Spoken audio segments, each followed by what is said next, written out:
ಶ್ರೀಮಾತ್ರೇ ನಮಃ. ಶ್ರೀ ಗುರುಭ್ಯೋ ನಮಃ.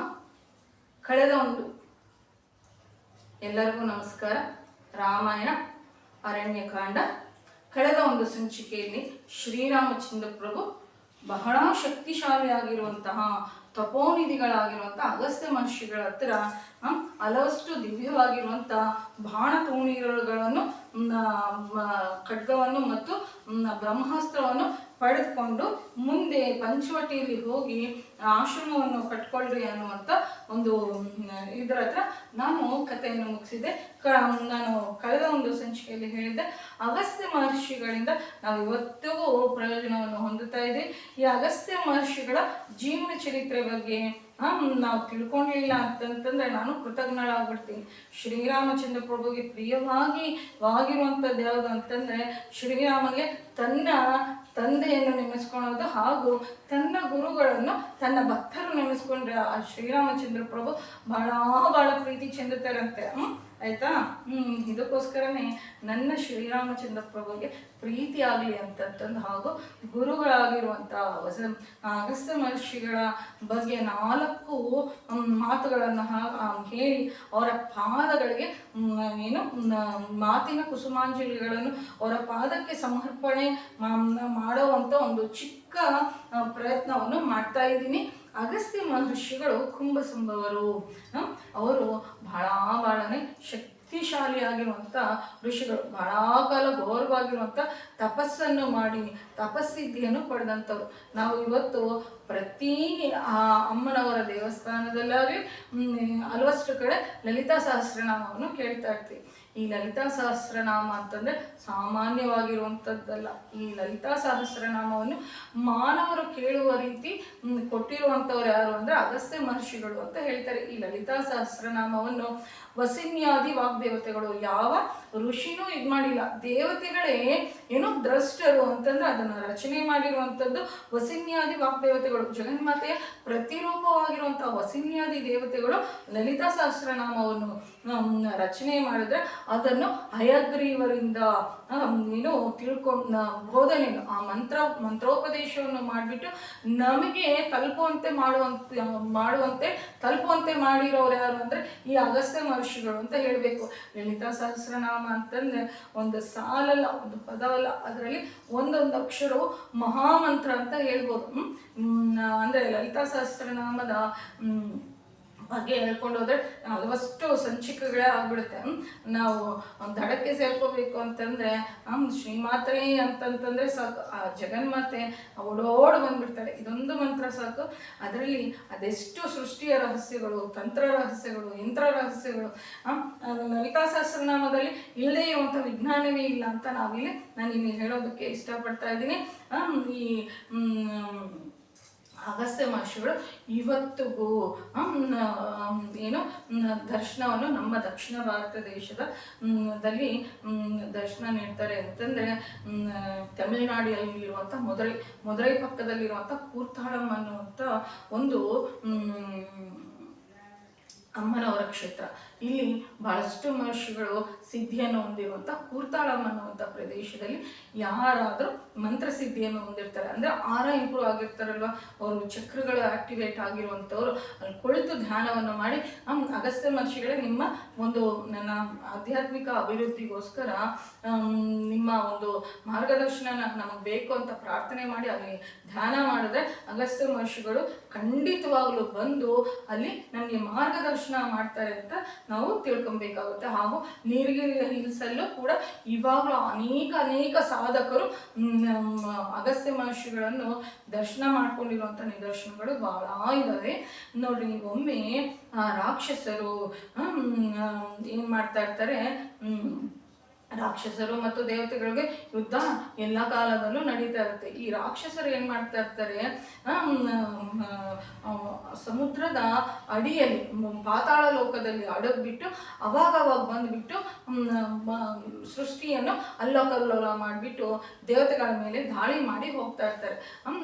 ಇವಾಗ ದೇವತೆಗಳೇನಾದರೂ ಹೋಗಿ ಅವ್ರನ್ನ ಸಂಹಾರ ಮಾಡೋಣ ಅಂತಂದರೆ ಇಲ್ಲಿ ಸಮುದ್ರದ ಒಳಗೆ ಹೋಗಿ ಬಚ್ಚಿಟ್ಕೊಂಡಿರ್ತಾರೆ. ಸಮುದ್ರದ ಒಳಗೆ ನೀರಿರುತ್ತಲ್ವ, ಹೋಗೋದಕ್ಕಾಗೋದಿಲ್ವಲ್ಲ, ಅವಾಗ ದೇವತೆಗಳೆಲ್ಲರೂ ಹೋಗ್ಬಿಟ್ಟು ಅಗಸ್ತ್ಯ ಮಹರ್ಷಿಗಳ ಹತ್ರ ಪ್ರಾರ್ಥನೆ ಮಾಡ್ತಾರಂತೆ. ಏನಂತ ಪ್ರಾರ್ಥನೆ ಮಾಡ್ತಾರೆ? ಅಗಸ್ತ್ಯ ಮಹರ್ಷಿಗಳೇ, ನೀವು ಸಮುದ್ರದ ನೀರನ್ನು ಕುಡಿದು ಬಿಡಿ. ಕುಡಿದಾಗ ನಾವು ಏನು ಮಾಡ್ತೀವಿ, ಆ ರಾಕ್ಷಸರನ್ನು ಸಂಹಾರ ಮಾಡ್ತೀವಿ. ಆ ಬಿಲದ ಒಳಗೆ ಹೋಗ್ಬಿಟ್ಟು, ಸಮುದ್ರದಲ್ಲಿರುವಂಥ ಬಿಲದ ಒಳಗೆ ಹೋಗ್ಬಿಟ್ಟು ಸಂಹಾರ ಮಾಡ್ತೀವಿ ಅಂತ ಹೇಳ್ತಾರಂತೆ. ಹೇಳಿದಾಗ ಕುಡಿದ್ಬಿಡಿರಿ ಅಂತ ಹೇಳ್ತಾರೆ, ಮತ್ತಿನ್ನೇನು ಹೇಳೋದಿಲ್ಲ.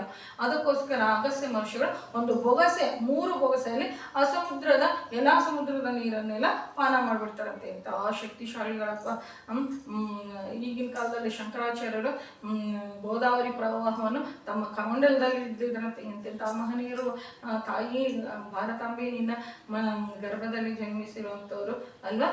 ಅವಾಗ ಕುಡಿದ ತಕ್ಷಣನೇ ದೇವತೆಗಳು ರಾಕ್ಷಸರನ್ನು ಸಂಹಾರ ಮಾಡ್ತಾರಂತೆ. ಸಂಹಾರ ಮಾಡಿದ ತಕ್ಷಣ ಅಲ್ಲಿ ಭೂಮಿಯ ಸಮತೋಲನತೆ ಹೆಚ್ಚು ಕಡಿಮೆ ಆಗ್ಬಿಡುತ್ತೆ. ಸಮುದ್ರ ಇಲ್ಲ ಅಂತಂದ್ರೆ ಬಹಳಷ್ಟು ಪ್ರಾಣಿಗಳು ವಾತಾವರಣದಲ್ಲಿ ಬಹಳ ಏರ್ಪೇರಾದಾಗ ಮತ್ತೆ ದೇವತೆಗಳು ಹೋಗ್ಬಿಟ್ಟು ಅಗಸ್ತ್ಯ ಮಹರ್ಷಿಗಳ ಹತ್ರ ನೀವು ಕುಡಿದಿರುವಂಥ ನೀರನ್ನು ಮತ್ತೆ ವಾಪಸ್ ಕೊಡ್ರಿ ಅಂತ ಹೇಳ್ತಾರಂತೆ. ನೀವು ನನ್ನನ್ನು ಪ್ರಾರ್ಥನೆ ಮಾಡಬೇಕಾದ್ರೆ ಕುಡೀರಿ ಅಂತ ಹೇಳಿದ್ರೆ ವಿನಃ ವಾಪಸ್ ಕೊಡಬೇಕು, ನೀರನ್ನು ವಾಪಸ್ ಕೊಡಬೇಕು ಅಂತ, ಹಿಂದಿರುಗಿಸ್ಕೊಡ್ಬೇಕು ಅಂತ ನನ್ನ ಹತ್ರ ಇರಲಿಲ್ವಲ್ಲ. ಈಗಾಗಲೇ ನೀರೆಲ್ಲವೂ ಜೀರ್ಣವಾಗೋಗಿದೆ, ನನ್ನ ಮೂತ್ರಕೋಶದಲ್ಲಿ ಮಾತ್ರ ಅಲ್ಪ ಸ್ವಲ್ಪವೇ ನೀರಿದೆ ಅಂತ ಹೇಳ್ತಾರಂತೆ. ಸರಿ, ನಿಮ್ಮ ಮೂತ್ರಕೋಶದಲ್ಲಿರುವಂಥ ನೀರನ್ನೇ ಬಿಡಿ ಅಂತ ಹೇಳ್ತಾರಂತೆ. ಆಗ ಅವರು ಮೂತ್ರಕೋಶದಿಂದ ನೀರನ್ನು ಬಿಟ್ಟಾಗ ಆ ಸಮುದ್ರಗಳ ಜಲವೆಲ್ಲ ತುಂಬಿ ಹೋಗುತ್ತೆ. ನಾವು ಇಲ್ಲೊಂದು ಅರ್ಥ ಮಾಡ್ಕೋಬೇಕು, ಸಮುದ್ರದ ನೀರು ಉಪ್ಪಾಕಿರುತ್ತೆ ಅಂದರೆ ಸೈಂಟಿಫಿಕ್ ರೀಸನ್ ಬೇರೆ ಇರುತ್ತೆ. ಆದರೆ ಆಧ್ಯಾತ್ಮಿಕವಾಗಿರುವಂತಂದ್ರೆ ಪುರಾಣಗಳು ಏನು ಹೇಳುತ್ತೆ ಅಂದರೆ ಇದು ಅಗಸ್ತ್ಯರ ಮೂತ್ರದಿಂದ ಬಂದಿರುವಂಥ ನೀರಾಗಿರೋದ್ರಿಂದ ಅದು ಉಪ್ಪಾಗಿರುತ್ತೆ ಅಂತ ಹೇಳ್ತಾರೆ. ಅಲ್ವಷ್ಟು ಸಮುದ್ರ ಸ್ಥಾನ ಪ್ರತಿದಿನವೂ ಪ್ರಾಶಸ್ತ್ಯ ಅಲ್ಲ, ಕೆಲವು ಪರ್ವದಿನಗಳಲ್ಲಿ ಮಾತ್ರನೇ ಏನು ಸಮುದ್ರ ಸ್ಥಾನ ಪ್ರಾಶಸ್ತ್ಯ ಅಂತ ಹೇಳ್ತಾರೆ, ನದಿ ಸ್ಥಾನನೇ ಪ್ರಾಶಸ್ತ್ಯವನ್ನು ನೀಡಿರೋದು. ಆಯ್ತಾ. ಆಗ ಆ ಸಮುದ್ರದ ನೀರನ್ನೇ ಕುಡ್ದಂಥವ್ರು. ಮತ್ತೊಂದು ವಿಷಯ ಏನಾಗುತ್ತೆ ಅಂತಂದ್ರೆ, ವಿಂಧ್ಯ ಪರ್ವತಕ್ಕೂ ಮತ್ತು ಮೇರು ಪರ್ವತಕ್ಕೂ ಒಂದು ಚಿಕ್ಕ ಘಟನೆ ನಡೆಯುತ್ತೆ. ವಿಂಧ್ಯ ಪರ್ವತ ಮೇರು ಪರ್ವತವನ್ನು ನೋಡಿ ಹೊಟ್ಟೆ ಕಿಚ್ಚುಪಾಡುತ್ತಂತೆ. ಈ ಮೇರು ಪರ್ವತಕ್ಕೆ ಗ್ರಹಗಳು ಪ್ರದಕ್ಷಿಣೆ ಮಾಡುತ್ತೆ, ಬ್ರಹ್ಮ ವಿಷ್ಣು ಮಹೇಶ್ವರರು ಪ್ರದಕ್ಷಿಣೆ ಮಾಡ್ತಾರೆ. ಮೇರು ಪರ್ವತ ಅಂತಂದ್ರೆ ಮೇರು ಪರ್ವತ ಅಂತೀವಿ. ಮೇರು ಪರ್ವತಕ್ಕೆ ಹೆಚ್ಚು ಗೌರವ ಇದೆ. ಅದಕ್ಕೋಸ್ಕರ ನಾನು ಮೇರು ಪರ್ವತಕ್ಕಿಂತ ಹೆಚ್ಚೆಚ್ಚು ಬೆಳಿತೀನಿ ಅಂತ ಪ್ರತಿದಿನ ಬೆಳೀತಾ ಸೂರ್ಯನ ಗಮನಕ್ಕೆ ಅಡ್ಡವಾಗುವಷ್ಟು ವಿಂಧ್ಯ ಪರ್ವತ ಬೆಳೆದು ಬಿಡುತ್ತಂತೆ. ಆಗ 13 ವರ್ಷಗಳ ಕಾಲ ಯಾವಾಗ ಬೆಳಿಗ್ಗೆ ಆಗ್ತಾ ಇದೆಯೋ ಯಾವಾಗ ರಾತ್ರಿ ಆಗ್ತಾ ಇದೆಯೋ ಗೊತ್ತಿಲ್ವಂತೆ, ಸಂಧ್ಯಾ ವಂದನೆ ಇಲ್ವಂತೆ. ಮನುಷ್ಯರಿಗೆ ಭೂಮಂಡಲದಲ್ಲಿರುವಂಥ ಋಷಿಗಳ ಒಂದು ಕಾರ್ಯಗಳಿಗೆ ಬಹಳನೇ ಅಡ್ಡಾಕಿಯಾಗಿತ್ತಂತೆ. ಅವಾಗ ಬ್ರಹ್ಮದೇವರ ಹತ್ರ ಹೋಗಿ ಕೇಳಿದಾಗ ಕನ್ಸಲ್ಟೆಂಟ್ ಫಿಸಿಷಿಯನ್ ಯಾವ ಪ್ರಾಬ್ಲಮ್ ಬಂದ್ರು ದೇವತೆಗಳು ಏನು ಮಾಡ್ತಾರೆ, ಬ್ರಹ್ಮಲೋಕಕ್ಕೆ ಹೋಗ್ತಾರೆ. ಅವರು ಎಲ್ಲೋದ್ರೆ ನಿಮ್ಮ ಸಮಸ್ಯೆ ಪರಿಹಾರ ಆಗುತ್ತೆ ಅಂತ ಸಜೆಷನ್ ಮಾಡ್ತಾರೆ. ಒಬ್ಬ ಫಿಸಿಷಿಯನ್ ಹತ್ರ ಹೋದ್ರೆ ನಿಮ್ಗಿರುವಂಥ ಈ ಸಮಸ್ಯೆ ಇದನ್ನ ಈ ಸ್ಪೆಷಲಿಸ್ಟ್ ಹತ್ರ ತೋರಿಸ್ರಿ ಅಂತ ಹೇಳ್ತಾರಲ್ವ, ಅದೇ ಥರ ಬ್ರಹ್ಮದೇವರು ಕೂಡ. ಆಗ ಬ್ರಹ್ಮದೇವರು ಹೇಳ್ತಾರೆ, ನೀವು ಅಗಸ್ತ್ಯ ಮಹರ್ಷಿಗಳಿಗೆ ಹೋಗಿ ಪ್ರಾರ್ಥನೆ ಮಾಡಿ ನಿಮ್ಮ ಸಮಸ್ಯೆ ಪರಿಹಾರ ಆಗುತ್ತೆ ಅಂತ ಹೇಳ್ತಾರಂತೆ. ಆಗ ಪರಿಹಾರ ಆಗುತ್ತೆ ಅಂತ ಹೇಳಿದಾಗ ಏನಾಗುತ್ತೆ, ಈ ಅಗಸ್ತ್ಯ ಮಹರ್ಷಿಗಳು ಉತ್ತರದಲ್ಲಿ ಇರುವಂಥವ್ರು ದಕ್ಷಿಣದ ಕಡೆ ಬರ್ತಾರಂತೆ. ದಕ್ಷಿಣದ ಕಡೆ ಬಂದಾಗ ವಿಂಧ್ಯ ಪರ್ವತದ ಹತ್ರ ಬರ್ತದಂಗೆ, ವಿಂಧ್ಯ ಪರ್ವತ ಅಗಸ್ತ್ಯ ಮಹರ್ಷಿಗಳ ಶಿಷ್ಯರಂತೆ. ಗುರುಗಳು ಬರ್ತದಂಗೆ ಬಗ್ಗೆ ನಮಸ್ಕಾರ ಮಾಡ್ಬೇಕಲ್ಲ, ಅಷ್ಟು ಬೆಳೆದಿರುವಂಥ ವಿಂಧ್ಯ ಪರ್ವತ ಏನು ಮಾಡಿಬಿಟ್ಟು ಗಬ ಅಂತ ಇಳಿದು ಮಾಡಿಬಿಟ್ಟು ಚಿಕ್ಕದಾಗ್ಬಿಡ್ತಂತೆ. ಆಗ ಅಗಸ್ತ್ಯ ಮಹರ್ಷಿಗಳು ಹೇಳ್ತಾರೆ, ನಾನು ದಕ್ಷಿಣ ಭಾರತ ದೇಶಕ್ಕೆ ಹೋಗ್ತಾ ಇದ್ದೀನಿ, ಮತ್ತೆ ನಾನು ತಿರುಗಿ ಬರೋ ತನಕ ನೀನು ಬೆಳಿ ಕುಡಿದು ನನಗೂ ನನ್ನ ಹೆಂಡತಿಗೂ ವಯಸ್ಸಾಗ್ಬಿಟ್ಟಿದೆ ಅಂತ ಹೇಳ್ತಾರಂತೆ. ಒಂದು ಗಾದೆ ಇದೆ, ಅಗಸ್ತ್ಯರು ಬರ್ಲೂ ಇಲ್ಲ ವಿಂಧ್ಯ ಪರ್ವತ ಬೆಳೀಲೂ ಇಲ್ಲ ಅಂತಂದ್ರೆ ಇದು ಇಲ್ಲದೆ ಸರಿದೇ ಇರುವಂತ ಆಗದೆ ಹೋಗದೆ ಇರುವಂತ ಕೆಲಸ ಅಂತ ಅನ್ನೋದಕ್ಕೆ ಈ ಗಾದೆಗಳನ್ನ ಹೇಳ್ತಾ ಇರ್ತೀವಿ. ಇವಾಗ ಎಲ್ಲಪ್ಪ ಗಾದೆ ಮಾತು ನಮ್ಮ ಅಜ್ಜಿಯವರೆಲ್ಲರೂ ಯಾವ ಉದಾಹರಣೆ ಕೊಡ್ಬೇಕು ಅಂತಂದ್ರೆ ನಮ್ಮ ತಾಯಿ ಅದೊಂದು ಗಾದೆ ಮಾತು ಹೇಳ್ತಾ ಇರ್ತಾರೆ. ಅವ್ರು ಎಷ್ಟು ಚಂದವಾಗಿರುತ್ತೆ, ಎಷ್ಟು ಆಳವಾಗಿರುತ್ತಲ್ಲ. ಇವಾಗ ಹಿಂಗೆ ಗಾದೆ ಮಾತು ಹೇಳಿದ್ರೆ ಮುಖ ನೋಡ್ತಾರೆ. ಇದು ನಮ್ಮ ಭಾಷೆ ಸೊಗಡೆ ಹೋಗ್ಬಿಟ್ಟಿದೆ, ಎಲ್ಲ ಇಂಗ್ಲೀಷ್ ಇದಾಗ್ಬಿಟ್ಟಿದೆ, ಅದು ಬೇರೆ ಕತೆ ಬಿಡ್ರಿ. ಆಯ್ತಾ. ಇವಾಗ ಒಂದು ಗಾದೆ ಹೇಳ್ಬಿಟ್ರೆ ಮಕ್ಕಳು ಬೈದಿದ್ದಾರೆ ಅಂತ ಹತ್ಕೊಂಡು ಕೂತ್ಕೊಳ್ಳುವಂಥ ಒಂದು ಪರಿಸ್ಥಿತಿ ಆಗ್ಬಿಟ್ಟಿದೆ ಆಯ್ತಾ. ಭಾಷೆಯ ಒಂದು ಒಳ ಅರ್ಥಗಳು, ಸಾಮಾನ್ಯವಾಗಿರುವಂಥ ಅರ್ಥಗಳೇ ಮಕ್ಕಳಿಗೆ ತಿಳಿದಲೇ ಆಗ್ಬಿಟ್ಟಿರುವಂಥ ದುಸ್ಥಿತಿ ಬಂದ್ಬಿಟ್ಟಿದೆ. ಆಗ ವಿಂಧ್ಯ ಪರ್ವತ ಏನು ಅಲ್ಲಿ ನಾನು ಮೊದಲೇ ಸಂಚಿಕೆ ಮೊದಲು ಮಾಡುವಂಥ ಪ್ರಾರಂಭದಲ್ಲೇ ದಕ್ಷಿಣ ಭಾರತ ದೇಶದಲ್ಲಿ ಅವ್ರು ಇದ್ದಾರೆ ಅಂತ ಹೇಳಿದೆ. ಅವರು ದಕ್ಷಿಣ ಭಾರತ ದೇಶದಲ್ಲೇ ಸ್ಥಿರವಾಗಿದ್ದೋಗ್ಬಿಟ್ಟಿದ್ದಾರೆ. ಈ ಮಹರ್ಷಿಗಳು ಬರೆದಿರುವಂಥ ನಾಡಿ ಜ್ಯೋತಿಷ್ಯ ಅನ್ನುವಂಥದ್ದು ಇವಾಗಲೂ ಬಹಳಷ್ಟು ಜನ ತಮ್ಮ ಕೈ ಬೆರಳಿನ ಈ ರೇಖೆಗಳಿರುತ್ತಲ್ಲ, ಹೆಬ್ಬೆರಳಿನಲ್ಲಿ ನಮಗೆ ಭಗವಂತ ಕೊಟ್ಟಿರುವಂಥ ರೇಖೆ ಇರುತ್ತಲ್ಲ, ಒಬ್ಬನು ಹೋಲಿರುವಂಥದ್ದು, ಒಬ್ಬರಿಗೆ ಫಿಂಗರ್ ಪ್ರಿಂಟ್ಸ್ ಇರೋದಿಲ್ವಾ, ಈ ಫಿಂಗರ್ ಪ್ರಿಂಟ್ಸ್ ಅನ್ನು ತೋರಿಸಿದ್ರೆ ಅವರು ಪೂರ್ವ ಜನ್ಮದಲ್ಲಿ ಏನಾಗಿದ್ದು, ನಂತರ ಭವಿಷ್ಯದಲ್ಲಿ ಏನಾಗುತ್ತೆ ಎಲ್ಲವನ್ನು ಖಂಡಿತವಾಗಿ ಹೇಳುವಂಥ ನಾಡಿ ಜ್ಯೋತಿಷ್ಯವನ್ನು ಯಾರು ಬರೆದಿಟ್ಟಿದ್ದಾರೆ, ಈ ಅಗಸ್ತ್ಯ ಮಹರ್ಷಿಗಳು ರಚನೆ ಮಾಡಿಟ್ಟಿದ್ದಾರಂತೆ. ಅಂದರೆ ಬರೀ ಭಾರತ ದೇಶದಲ್ಲಲ್ಲ, ಇಡೀ ಭೂಮಂಡಲದಲ್ಲಿ ಎಷ್ಟೆಷ್ಟು ಜೀವರಾಶಿಗಳು ಹುಟ್ಟಿದಾವೋ ಅವೆಲ್ಲದಕ್ಕೂ ಇವರು ಅವರ ಏನು ಒಂದು ಜಾತಕವನ್ನು ಬರೆದಿಟ್ಕೊಂಡಿದ್ದಾರೆ. ವಿದೇಶದಲ್ಲಿರುವಂಥ ಅನೇಕ ದೊಡ್ಡ ಕಂಪ್ನಿಯ CEO ಮತ್ತು ಕ್ರಿಕೆಟರ್ಸ್ ಕೂಡ ಏನು ಕ್ರಿಕೆಟ್ ಆಡುವಂಥವ್ರು ಕೂಡ ಬಂದು ಆ ತಮಿಳುನಾಡಿನ ವೈದ್ಯನಾಥೇಶ್ವರ ಆಲಯದಲ್ಲಿ ಅವರ ಭವಿಷ್ಯವನ್ನು ನೆಲೆಸ್ಕೊಂಡು ಹೋಗಿದ್ದಾರೆ. ಈ ನಾಡಿ ಜ್ಯೋತಿಷ್ಯ ಅನ್ನುವಂಥದ್ದು ಬಹಳ ನಿಖರವಾಗಿರುತ್ತೆ ಅಂತ ತಿಳ್ಕೊಂಡು ಇದರಲ್ಲೂ ಏನೋ ನಕಲಿ ಮಾಡುವಂಥ ಜನಗಳು ಹುಟ್ಟಿದ್ದಾರೆ. ಪ್ರತಿಯೊಂದು ಕ್ಷೇತ್ರದಲ್ಲೂ ನಕಲಿ ಅನ್ನುವಂಥದ್ದಿದೆ. ನಮಗೆ ಭಗವಂತ ಬುದ್ಧಿ ಅನ್ನುವಂಥದ್ದನ್ನು ಕೊಟ್ಟಿದ್ದಾನಲ್ಲ, ಅದಕ್ಕೋಸ್ಕರ ನಕಲಿ ಯಾವುದೋ ನಕಲಿಯಾಗಿರುವಂಥದ್ದು ಯಾವುದು, ಅಸಲಿ ಆಗಿರುವಂಥದ್ದು ಯಾವುದು ಅಂತ ನಾವು ತಿಳ್ಕೊಬೇಕಾಗುತ್ತೆ. ಯಾರೋ ಹೇಳಿದ್ದಾರೆ ಅಂತಂದ್ರೆ ಕುರಿಗಳು ಮಾತ್ರ ಹೋಗೋದಲ್ಲ, ಅಲ್ಲಿ ವಿವೇಚನೆ ಇದ್ದು ಅಲ್ಲಿ ಸಾಧನೆ ಏನು ಮಾಡ್ತಾ ಇದ್ದಾರೆ, ಅವ್ರ ಸಂಧ್ಯಾ ವಂದನೆ ಏನು ಮಾಡ್ತಾ ಇದ್ದಾರೆ, ಅಲ್ಲಿ ಶಾಸ್ತ್ರ ಹೇಳುವಂಥವ್ರ ಅನುಷ್ಠಾನ ಏನು ಅಂತ ತಿಳ್ಕೊಂಡು ಹೋಗ್ಬೇಕಾಗುತ್ತಲ್ಲೋ. ಇವಾಗ ಗೂಗಲಲ್ಲಿ ಒಬ್ಬ ಡಾಕ್ಟರ್ ಹತ್ರ ಹೋಗ್ಬೇಕು ಅಂದರೆ ರಿವ್ಯೂ ನೋಡ್ತೀವಲ್ವ, ಅದೇ ಥರ ನಾನು ಹೇಳ್ತಾ ಇರುವಂಥದ್ದು, ರಿವ್ಯೂ ನೋಡಿಬಿಟ್ಟು ಹೋಗಬೇಕು. ಆಯಿತಾ. ನಂತರ ಈ ನಾಡಿ ಜ್ಯೋತಿಷ್ಯದ ನಂತರ ಅಗಸ್ತ್ಯ ಮಹರ್ಷಿಗಳು ಇವತ್ತು ಅವರು ಕೆಲಸಕ್ಕೆ ಬರುವಂಥ ಕೆಲಸ, ಅವರು ಮಾಡಿರುವಂಥ ಸಾಧನೆಯಿಂದ ನಾವು ಪ್ರಯೋಜನ ಹೊಂದ್ತಾ ಇದ್ದೀವಿ ಅಂತ ಇವತ್ತು ಕೇಳಿಕೊಂಡು, ಒಂದು ಲಲಿತಾ ಸಹಸ್ರನಾಮ ಪಾರಾಯಣ, ನಾಡಿ ಜ್ಯೋತಿಷ್ಯ, ಇನ್ನೊಂದು ಅಗಸ್ತ್ಯ ಮಹರ್ಷಿಗಳು. ನಾನು ಯಾವಾಗಲೂ ಹೇಳ್ತಾ ಇರ್ತೀನಿ, ಬಾಲಕಾಂಡದಿಂದ ಹೇಳ್ತಾ ಇರ್ತೀನಿ, ಮಹರ್ಷಿಗಳಂದರೆ ಮೂಗು ಮುಚ್ಕೊಂಡು ತಪಸ್ಸು ಮಾಡುವಂಥವರಲ್ಲ, ಅವರು ಸೃಷ್ಟಿಗೆ ಉಪಕಾರ ಮಾಡಿರುವಂಥವ್ರು ಅಂತಂತಂದು. ಈ ಅಗಸ್ತ್ಯ ಮಹರ್ಷಿಗಳು ನಾವಿವತ್ತು ಬಳಸ್ಕೊಳ್ತಾ ಇದ್ದೀವಲ್ವ ವಿದ್ಯುತ್, ಅಂದರೆ ಕರೆಂಟನ್ನು ಕಂಡುಹಿಡಿದಿರುವಂಥ ಮಹರ್ಷಿಗಳು ಅಂತ ನಾವಿಲ್ಲಿ ತಿಳ್ಕೊಬೇಕಾಗುತ್ತೆ. ಅಂತಂದರೆ ಇವ್ರು ಹೇಳಿದ್ರಪ್ಪ, ಏನು ಕರೆಂಟು ಮೊನ್ನೆ ಎಡ್ವಿನ್ಸನ್ನು 100 ಬಾರಿ ಬಲ್ಬನ್ನು ಪ್ರಯೋಗ ಮಾಡಿಬಿಟ್ಟು 101ನೇ ಬಾರಿಗೆ ಕಂಡು ಹಿಡ್ದಿದ್ದಾನೆ. ಇವರೇನೋ ಹೇಳ್ತಾ ಇರ್ತಾರಪ್ಪ ಭಾರತ ದೇಶದ ಬಗ್ಗೆ ಇಲ್ಲದೇ ಸಲ್ಲದೆ ಇರುವಂಥದ್ದು ಅಂತಂದು ಅನ್ನಿಸ್ಬೋದಾಗುತ್ತೆ. ಆದರೆ ನಮಗೇನಪ್ಪ ಗೊತ್ತು, ಹಿತ್ತಲ ಗಿಡ ಮದ್ದು ಅನ್ನೋ ಥರ ನಮ್ಮ ಭಾರತ ದೇಶದ ಬಗ್ಗೆ ನಮ್ಗೆ ಗೊತ್ತಿಲ್ಲ ಅಂತ ನಾನು ನಿಸ್ಸಂದೇಹವಾಗಿ ಹೇಳೋದಕ್ಕೆ ನಾನೇನು ಹಿಂಜರಿತಾ ಇಲ್ಲ. ನಮ್ಗೆ ಗೊತ್ತಿರುವಂಥದ್ದೆಲ್ಲ ವೇಸ್ಟನ್ನು ನಮ್ಮ ತಲೆಯಲ್ಲಿ ತುಂಬಿಕೊಂಡಿರ್ತಾ ಇರ್ತೀವಿ. ಅಪೂರ್ವವಾಗಿರುವಂಥ ಮಾನವ ಜನ್ಮವನ್ನು ಏನು ಟೈಮ್ ಪಾಸ್ಗೋಸ್ಕರ ಬಳಸ್ಕೊತಾ ಇದ್ದೀವಿ, ಸಮಯವನ್ನು ಉಪಯೋಗ ಮಾಡ್ಕೊಂಡಿಲ್ಲ. ಸಮಯವನ್ನು ಪಾಸ್ ಮಾಡ್ಕೊಳೋದಕ್ಕೋಸ್ಕರ ಇವಾಗ ನಮ್ಗೆ ರೂಢಿ ಆಗಿಬಿಟ್ಟಿದೆ. ಕರ್ಮಕಾಂಡ ಏನು ಮಾಡೋದಕ್ಕಾಗೋದಿಲ್ಲ. ನಾನು ನತ್ತಿನೋ ಬಾಯಿ ಪಡ್ಕೊಂಡ್ರೆ ಇವಾಗ ಯಾವಾಗಲೂ ಇರೋದೇನಪ್ಪ, ಯಾವಾಗಲೂ ನೀತು ಉಪದೇಶ ಮಾಡ್ತಾನೆ ಇರ್ತಾರೆ, ನಾವೊಬ್ಬರು ಸಿಕ್ಬಿಟ್ಟಿದ್ದೀವಿ ಅದಂತಾರೆ ಇದಂತಾರೆ ಅಂತ ನನ್ನನ್ನು ಎಷ್ಟು ಜನ ಬೈಕೊಳ್ತಾರೆ ನನಗೆ ಗೊತ್ತಿಲ್ಲ. ಆದರೆ ಇವರು ಕರೆಂಟನ್ನು ಕಂಡುಹಿಡಿದಿದ್ದಾರೆ. ಇವರು ಕರೆಂಟನ್ನು ಹೇಗೆ ಕಂಡುಹಿಡಿದಿದ್ದಾರೆ ಅಂತಂದರೆ 4 ವಸ್ತುಗಳಿಂದ ಕರೆಂಟನ್ನು ಕಂಡುಹಿಡಿದಿದ್ದಾರೆ. ಒಂದು ತಾಮ್ರದ ಕಡ್ಡಿಗಳು, ಒಂದು ಮಡಿಕೆ ಮತ್ತು ಮರದ ಹೊಟ್ಟು, ಮತ್ತು ಶಿಖಗ್ರೀವ ಅನ್ನುವಂಥ ಒಂದು ಕೆಮಿಕಲ್ ಅಂತಂದರೆ ಕೆಲವಷ್ಟು ಪಾದರಸ ಕೂಡ, ಕೆಲವಷ್ಟು ಗಿಡಮೂಲಿಕೆಗಳು ಲೋಹಗಳಿಂದಲೇ ಬರುತ್ತಲ್ಲ. ಶಿಖಗ್ರೀವ ಅನ್ನುವಂಥದ್ದು ಇದು ನವಿಲನ ಕಂಠ ಅಂತ ಬರುತ್ತೆ. ನವಿಲಿನ ಕಂಠ ಕತ್ತರಿಸ್ಕೊಂಡ್ಬಂದು ಕೆಲವಷ್ಟು ಜನ ಪ್ರಯೋಗ ಮಾಡಿದಾರಂತೆ. ಆಗಲಿ ಪ್ರಯೋಗ ಯಶಸ್ವಿ ಆಗಿಲ್ಲ.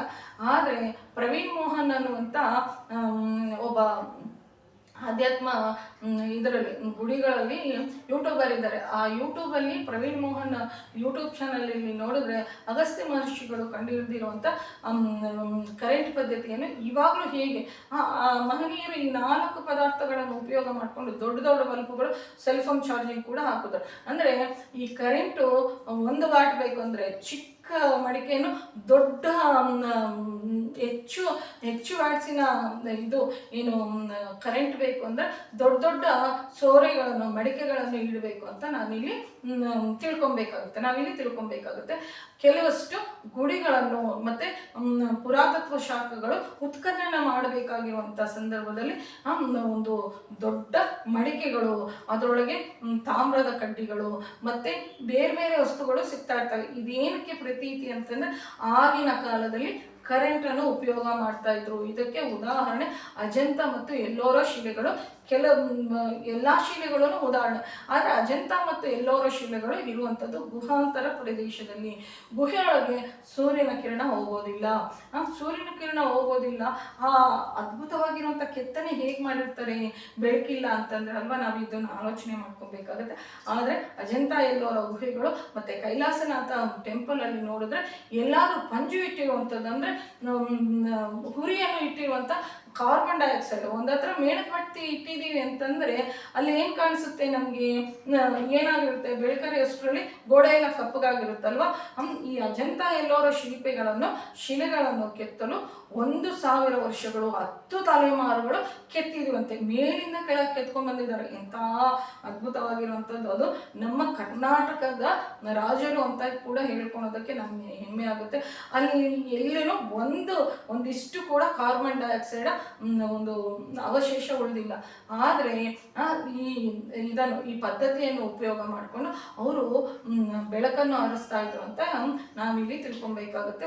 ಮತ್ತೊಂದು, ನಾವು ಬೇಲೂರು ಹಳೆಬೀಡಿಗೆ ಹೋದಾಗ ಅದೆಷ್ಟು ಚಿಕ್ಕ ಕೈ ಬೆರಳಿನ ರೇಖೆ ಅಷ್ಟು ಕಂಬಗಳ ಮೇಲೆ ಈ ರೇಖೆಗಳನ್ನು ಕೆತ್ತಿರ್ತಾರೆ. ಇದು ನಾವು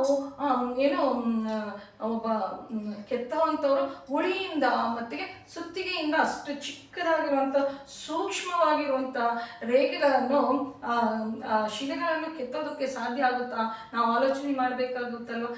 ಇವಾಗ ಒಂದು 40 ವರ್ಷದ ಕೆಳಗೆ ಬಂಗಾರದ ವಸ್ತುಗಳು ಕೈಯಲ್ಲಿ ಮಾಡ್ತಾ ಇದ್ರು. ಅದೇ ಇವಾಗ ಒಂದು ಮಿಷಿನ್ ಮೇಡಿಂದ ಬಂದಿರುವಂಥದ್ದು ಎಷ್ಟು ಸೂಕ್ಷ್ಮವಾಗಿ ಎಷ್ಟು ಚೆನ್ನಾಗಿ ಡಿಸೈನ್ ಮಾಡ್ತಾರಲ್ವ ಮಿಷಿನ್ ಮೇಡ್ ಅಂತ. ಇದು ಕೂಡ ಆಗಿನ ಕಾಲದಲ್ಲೂ ಮಿಷಿನ್ಗಳನ್ನು ಯೂಸ್ ಮಾಡ್ತಾ ಇದ್ರು. ಆದರೆ ಯಾಕಪ್ಪ ನಮ್ಮ ಹಿರಿಯರು ಅಂತಂದ್ರೆ ಪೂರ್ವಜರು ಅಂತಂದ್ರೆ ಪುರಾಣ ಕಾಲದಿಂದ ಈಗಿನ ಕಾಲದ ತನಕ ಯಾಕೆ ನಮ್ಮ ಪೂರ್ವಿಕರು ವಿದ್ಯುತ್ತನ್ನು ಬಳಸ್ಕೊಂಡಿಲ್ಲ, ಇದಿದ್ರೆ ಬಳಸ್ಕೊಳ್ತಾ ಇದ್ರಲ್ಲ, ಇವರೆಲ್ಲ ಸುಳ್ಳು ಹೇಳ್ತಾ ಇದ್ದಾರೆ ಅಂತ ನಮಗೆ ಅನಿಸುತ್ತೆ. ಇದು ಪ್ರಶ್ನೆ ಬರುವಂಥದ್ದು ಮಾಮೂಲಿ. ಆದರೆ ನಮ್ಮ ಪೂರ್ವಿಕರು ನನ್ನಷ್ಟು ನಿಮ್ಮ ಮೇಲೆ ಹಾಕ್ತಾ ಇಲ್ಲ, ನನ್ನಷ್ಟು ಸ್ವಾರ್ಥಿಗಳಲ್ಲ, ನನ್ನಷ್ಟು ಅಜ್ಞಾನಿಗಳಲ್ಲ.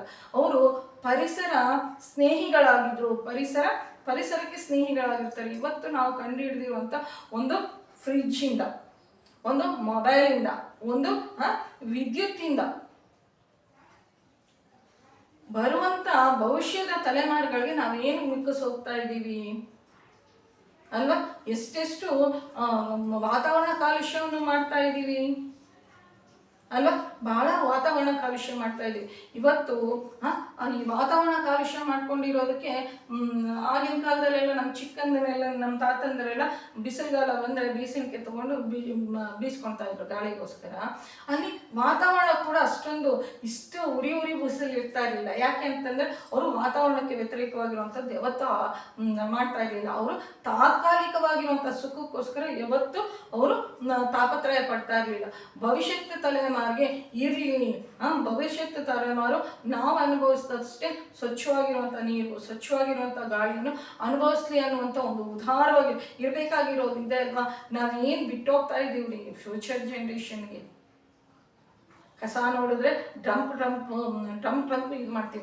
ಪ್ಲಾಸ್ಟಿಕ್ ಇದರಿಂದ ಯೂಸ್ ಮಾಡೋದ್ರಿಂದ ಅದೊಂದು ಎಷ್ಟು ಒಂದು ದ್ವೀಪನೇ ಇದಾಗ್ಬಿಟ್ಟಿದೆ ಅಂತೆ ಸಮುದ್ರದಲ್ಲಿ. ನದಿ ನೀರನ್ನು ಎಷ್ಟು ಕಲುಷಿತ ಮಾಡ್ತಾ ಇದ್ದೀವಿ. ರೆಫ್ರಿಜಿರೇಟರ್ ಯೂಸ್ ಮಾಡೋದ್ರಿಂದ ಓಝೋನ್ ಪೊರೆಗೆ ಇದಾಗ್ತಾ ಇದೆಯಲ್ವಾ, ಅದಕ್ಕೆ ಇದು ಮಾಡ್ತಾ ಇದೆಯಲ್ವಾ. ಇನ್ನೊಂದು ಈ ಅಗ್ನಿ ಕಂಡು ಹಿಡ್ದಾಗ್ಲಿಂದ ಶಾರ್ಟ್ ಸರ್ಕ್ಯೂಟು ಮತ್ತು ಈ ಒಂದು ಅಗ್ನಿಯ ಪ್ರಮಾದದಿಂದ ಅದೆಷ್ಟೆಷ್ಟು ಕೋಟಿ ಕೋಟಿ ಜನ ಪ್ರಾಣ ಕಳ್ಕೊಳ್ತಾ ಇದ್ದಾರೆ ಅಂತ ದಿನಾ ನ್ಯೂಸ್ ಪೇಪರಲ್ಲಿ ನೋಡ್ತಾ ಇರ್ತೀವಿ. ಒಂದು ವಿದ್ಯುತ್ತಿನ ಅಪಘಾತ ನಡೆದಿದೆ ಅಂತಂದ್ರೆ ಅಲ್ಲಿರುವಂಥವರೆಲ್ಲರೂ ನಿಮಿಷದಲ್ಲಿ ಪ್ರಾಣ ಕಳ್ಕೊಂಡ್ಬಿಡ್ತಾರಲ್ವ. ಇಂತಹ ಡೇಂಜರ್ ಆಗಿರುವಂಥ ಕೆಲಸಗಳನ್ನು ನಮ್ಮ ಭಾರತೀಯರು, ಸನಾತನ ಭಾರತೀಯರು ಯಾವತ್ತೂ ಕೈ ಹಾಕ್ತಾ ಇರಲಿಲ್ಲ. ಅವರು ಪ್ರಕೃತಿಯಲ್ಲಿ ಇದ್ದಿದ್ರಲ್ಲಿ ಅವರು ಸಂತೋಷವಾಗ್ತಾ ಇದ್ರು. ಏನಪ್ಪ ಅವ್ರ ಕೊರತೆ ಇತ್ತು. ಇವಾಗಿನ ಥರ 40 ವರ್ಷಕ್ಕೆ BP, ಶುಗರು, ಹಲ್ಲು ಉದುರೋಗುವಂಥದ್ದು ಇದು ಯಾವುದೂ ಇರಲಿಲ್ವಲ್ಲ. ಅವರು ಪ್ರಕೃತಿಯೊಂದಿಗೆ ಮಮೈಕವಾಗಿದ್ದಾಗ ಎಷ್ಟು ಚೆನ್ನಾಗಿ ಆರೋಗ್ಯದಿಂದ ಇರ್ತಾ ಇದ್ರು. ಪ್ರಾಣಗಳಿಗೆ ಎಷ್ಟು ಭದ್ರತೆ ಇರ್ತಾ ಇತ್ತು. ನಾವು ಯೂಸ್ ಮಾಡುವಂಥ ಒಂದು ಈ ಸೆಲ್ ಫೋನ್ಗಳಿಂದ ಅದೆಷ್ಟು ಜೇನುನೊಣಗಳೇ ಹೋಗ್ತಾ ಇದೆ. ಸೃಷ್ಟಿ ಮೂಲವಾಗಿರುವಂಥದ್ದು. ಊಟ ತಿನ್ನೋದಕ್ಕಾಗೋದಿಲ್ಲ, ಜೇನುನೊಣಗಳು ಕಣ್ಮರೆ ಆಗ್ತಾ ಇದೆ. ಪರಸಂಗ ಸ್ಪರ್ಶದಿಂದಲೇ ತರಕಾರಿ ಬೆಳೆಯುವಂಥದ್ದು ಇದು. ನಂತರ ಗುಬ್ಬಚ್ಚಿಗಳು, ಪ್ರಾಣಿಗಳು ಅದೆಷ್ಟೆಷ್ಟು ಡೇಂಜರ್ ಆಗ್ತಾ ಇದೆ. ನಮ್ಮ ಸ್ವಾರ್ಥಕ್ಕೋಸ್ಕರ ರೇಡಿಯೇಷನ್ ಎಷ್ಟು ಇದು ಮಾಡಿಬಿಟ್ಟು ಕ್ಯಾನ್ಸರ್ ಪೇಷಂಟ್ಗಳು ನಾವೆಷ್ಟು ಜನ ಆಗ್ತಾ ಇದ್ದೀವಲ್ವ. ಇವೆಲ್ಲವೂ ಬರ್ದಲೇ ಇರಲಿ ಅಂತ ಒಂದು ದೂರದೃಷ್ಟಿಯಿಂದ ಇರುವಂಥ ಮಹನೀಯರು, ನಮ್ಮ ಸನಾತನ ಮಹರ್ಷಿಗಳು, ಸನಾತನ ಧರ್ಮವನ್ನು ಪಾಲಿಸುವಂಥವ್ರು ಅಂತ ನಾನು ಹೇಳ್ತಾ ಅಗಸ್ತ್ಯ ಮಹರ್ಷಿಗಳ ಬಗ್ಗೆ ಮತ್ತಷ್ಟು ಮಗದಷ್ಟು ವಿಷಯಗಳಿದ್ದಾವೆ. ಎಷ್ಟೇ ಹೇಳಿದ್ರೆ ನಿಮ್ಮ ಬಗ್ಗೆ ಹೇಳೋದಕ್ಕಾಗುತ್ತೆ.